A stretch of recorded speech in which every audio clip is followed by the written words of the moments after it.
सत्संगत, आओ मिलके शुक्र मनाएं समय के सतगुरु माता सुदीक्षा जी महाराज का। इनकी कृपा, इनकी दया से आज गुजरात बड़ोदरा में सत्संगत अंकलेश्वर ब्रांच में आने का सौभाग्य प्राप्त हुआ। जो तो हजारों रुपए खर्च करने के बाद में भी वहां पे नहीं पहुंचा जाता, लेकिन सतगुरु का अपना विरद होता है। आज सतगुरु की कृपा से साथ संगत दूर देशों में भी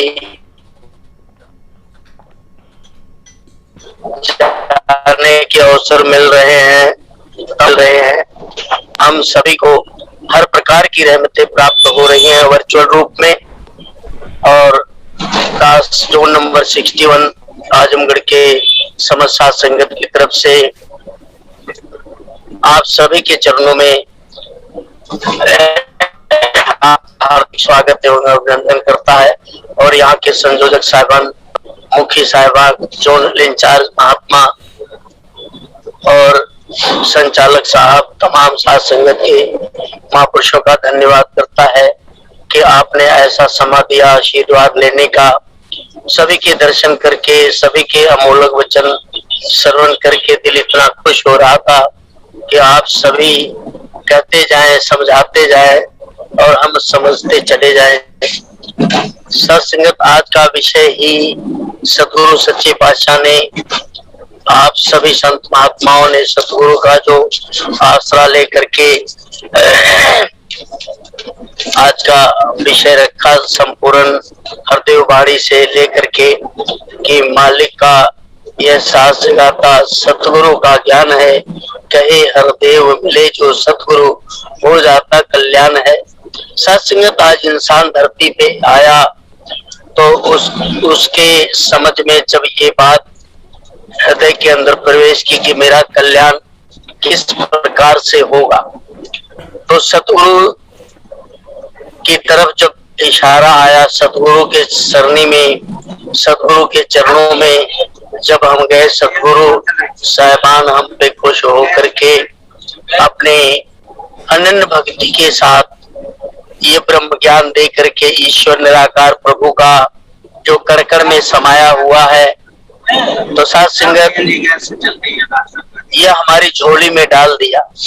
अब हमारा एक नैतिक कर्तव्य बनता है कि हम इसकी कहाँ तक संभाल कर पाते हैं। साथ संगत एक इतिहास में कहानी आती है कि जब वो मछली की आंख में निशाना लगाना था, कौरव पांडव दल के दोनों तरफ के नौजवान वहां पे इकट्ठे थे, बड़े बड़े धनुर्धारी, बड़े बड़े बलशाली, बड़े बड़े विद्वान, बड़े बड़े पहलवान, लेकिन साथ संगत सबका ध्यान कहीं ना कहीं दाएं बाएं चला जाता था।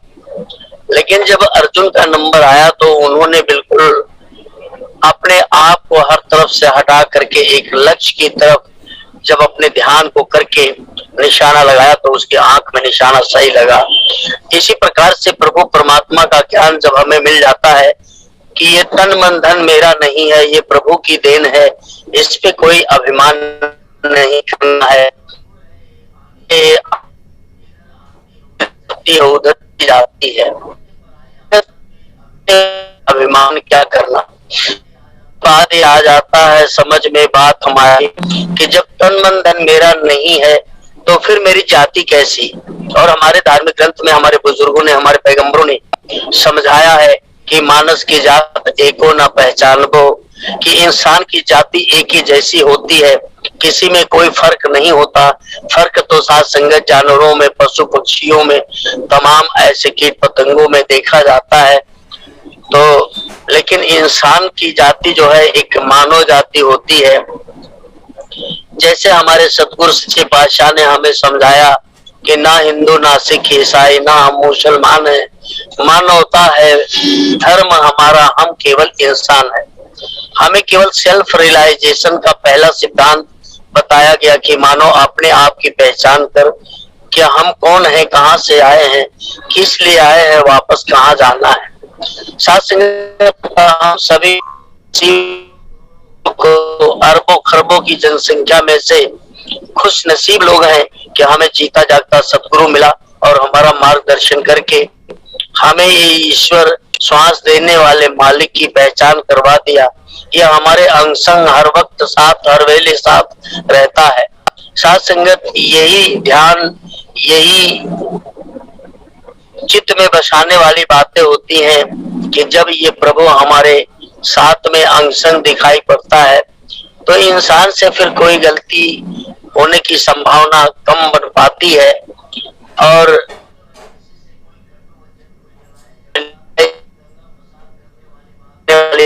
होती है तो वो करके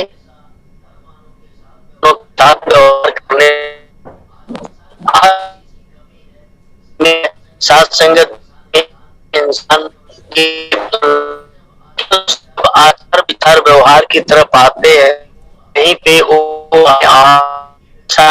डगर से भटक करके एक हैवानियत के रास्ते को अपनाए बैठा है। इसी बात को समझाने के लिए हमारे जो धार्मिक ग्रंथों में लिखा गया मनोरभव कि ऐ इंसान तू मनुष्य बन जा, मानव बनने की बात कही गई। साथ संगत ऐसा विचारणीय विषय है कि हमें इंसान हम हैं, लेकिन हमें इंसान बनने के लिए क्यों कहा जा रहा है?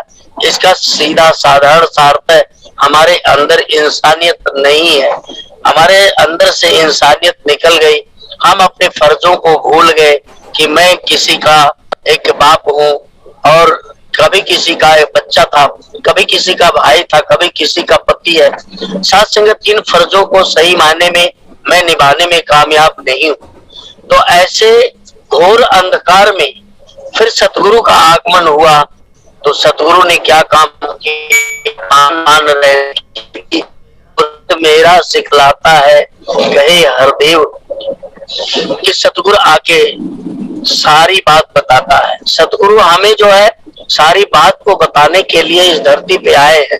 खान पान, रहने सहने की, उठने बैठने की, बोलने चालने की भाषाएं सिखाता है। आज ब्रह्म ज्ञानी महात्मा जब भी किसी से मिलते हैं, आओ जी बहन जी, आओ जी भाई साहब, आओ मेरे बच्चे, आओ अंकल जी, आंटी जी, सास ऐसी मीठी वाणियों का प्रयोग जो है ब्रह्म ज्ञान के बाद ही इंसान कर पाता है। वो राम का रूप धारण तभी कर पाता है क्योंकि प्रभु राम ने जब अपने आप की पहचान करने के लिए गुरु वशिष्ठ के चरण में गए तो वहां पे दरवाजा खटखटाया। गुरु वशिष्ठ ने कहा कौन? प्रभु राम ने कहा कि यही तो मैं जानने के लिए आया हूँ गुरुदेव कि मैं कौन हूँ। दरवाजा खोला, देखे अय राम तो अपने आप की पहचान कर ले। तो कहने लगे गुरुदेव मैं तो 14 वर्ष वनवास जा रहा हूँ और इसमें तो समय लगेगा। बोले फूल को हाथ पर रख कर मसलने में देरी है लेकिन अपने आप की पहचान में देरी नहीं है।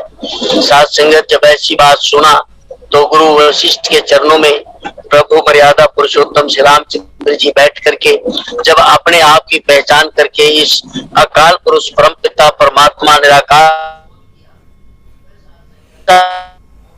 वो आप आशीर्वाद लेकर जब आगे बढ़ते हैं तो गुरु वशिष्ठ ने कहा हे राम तो इस धरती पे मानव बन के आया है और मानव का कल्याण करने के लिए आया है तो अपने इस मूल मंतव्य को जान करके राम से रमैया बन जाएगा। साथ संगत वही जब लक्ष्मण को शक्ति लगी तो प्रभु राम ने यही शब्द उच्चारण किया कि हे राम मेरे भैया के प्राण बचाओ। इसी निराकार प्रभु को रा रमा मा मई आकाश जमी जमा के बीच में समस्त एक होता है, न घाट है न बात है न घाट बात होता है।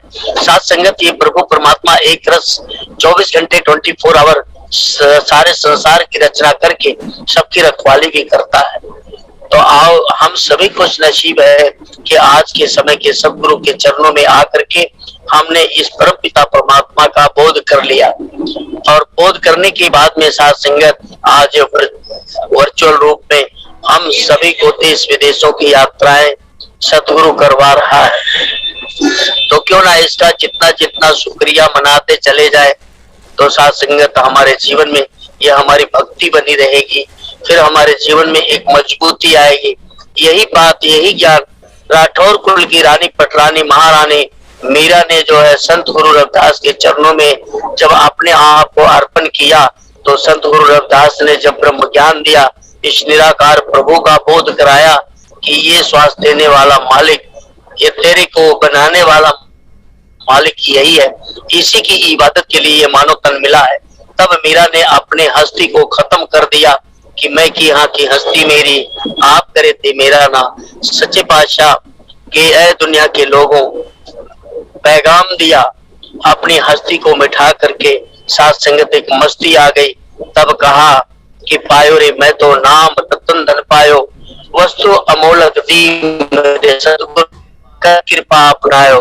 कि दुनिया के लोगों, सारी दौलत हीरे मोती जवाहरात का ऐसे धन का बखान नहीं किया, नाम धन का बखान किया।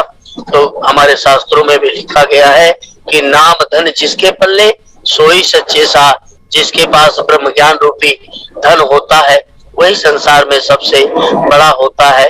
फिकर करंदे बावले जिक्र करंदे साथ, उठ फरीदा जिक्र कर तेरा फिक्र करेगा आप। जब हम तुही अंकार मैं तेरी शरण हाँ मैनू बख्श लो, ऐसा श्वास श्वास सिमरन करते हैं, इसका शुक्राना अदा करते हैं, ये हमारा हर पल सहायक होता है। तो आओ साथ संगत, ज्यादा न कुछ कहते हुए 74वें एनुअल वार्षिक संसमागम का आप सभी को लाख लाख बधाई देता है। फिर एक बार यहाँ के अधिकारी महात्माओं का भी धन्यवाद करता हुआ यही में अरदास करते हैं, मिलजुल करके प्रभु से प्रार्थना करते हैं कि हे सच्चे पातशाह, हर संत महात्मा के घर में आर्थिक पारिवारिक सामाजिक खुशी दो, आस औलाद इज्जत रोजी जतमान दो, और हम सबको सुमत का दान दो। सच्ची पातशाह इतनी ताकत और इतनी कृपा करो कि आपके चरणों में आराधना प्रार्थना है कि आप हमें अपनी अनन्य भक्ति के साथ सत्संग सेवा सिमरन के साथ जोड़ के रखना। फिर 21 तारीख से ही ये जूम का साथ संगत जो गुरु चर्चाएं हैं बंद हो जाएंगी। जब तक सतगुरु सच्चे पातशाह का दोबारा आदेश नहीं होगा तब तक ये चर्चाएं समाप्त रहेंगी। तो आओ फिर एक बार आपका धन्यवाद करते हुए इस निरंकार से जुड़ करके सच्चे पातशाह के चरणों में अरदास करता हूँ। सुख सारे दुनिया के देना सबकी झोली में, फिर भी मिला के रखना संतों की टोली में। प्यार से बोलिए धन निरंकार।